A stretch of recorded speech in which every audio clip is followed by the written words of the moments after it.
Selenium. Selenium and vitamin E are synergistic and two together are stronger than the sum of the equal parts. Selenium slows down aging and hardening of tissues through oxidation. Males seem to have a greater need for this mineral. Nearly half of the total supply in the body is concentrated in the testicles and in the seminal ducts adjacent to the prostate gland. Selenium is useful in keeping youthful elasticity in tissues.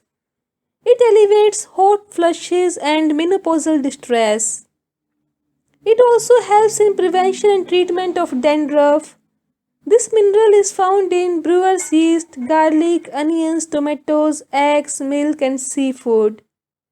There is no official dietary allowance for the selenium, but 50 to 100 mcg is considered adequate.